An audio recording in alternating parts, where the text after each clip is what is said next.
අද මම මාතලේ ඉඳලා ආවේ Nature's Nurture නමින් නිෂ්පාදන අරගෙන.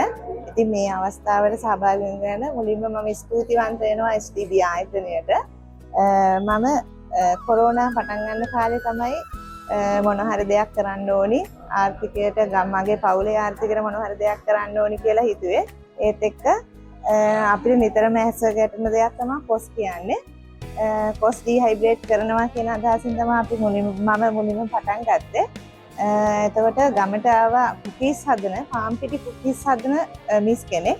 ඒත් එක්ක තමයි මේ කොස් ඔළුවේ තිබුණ නිසා පාම් පිටි වෙනුවට හොඳම දේ විදිහට කොස් ආදේශ කරලා කොස් කුකීස් එක මේ විදිහට වෙළඳපළට නිකුත් කරේ.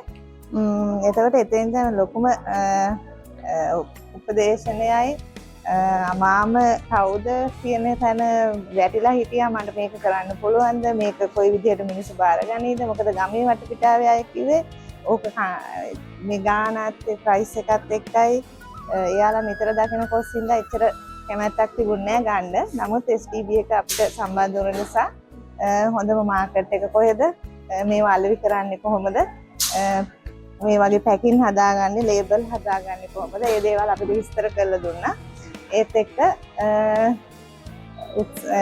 මම ඒ දේවල් හොඳට අධ්‍යයනය කරලා අද වෙනකොට හොඳ Nature's Nurture නමින් මේ ව්‍යාපාරය කරගෙන යනවා. එතකොට මාතලේ දිස්ත්‍රික්කයේ තැන් කිහිපයකට පමණයි දමන්නේ. නමුත් නුවර ඒ වගේම මාතරට දැන් යවනවා. ඒ STB එක අපිට පෙන්නපු මාර්ගය නිසාමයි.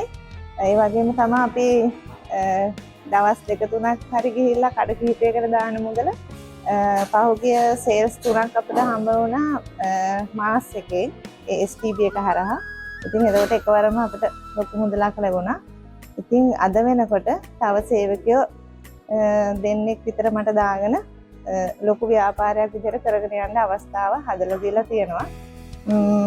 ඒ වගේම ඉස්සරහට කරගෙන යන්න අමුද්‍රව්‍ය අපිට මිල ගණන් වැඩි නිසා ඒ කස්ටමර්ස්ලම හොයාගෙන ගිහිල්ලා එයාලගෙන් ඩිරෙක්ට් ගන්න විදිහට STB එකෙන් අපව යොමු කරලා තියෙනවා. මොකද ඒ හැමතැනම ඒ STB ගනුදෙනුකාරයෝ මේ ඉන්නවා. මේ අපේ අවශ්‍යතාවය කිව්වහම මට බඩිය ඉරිමුදු සෝයා නැතුව හොයාගන්න තිබුණා ලොකු ප්‍රශ්නයක්.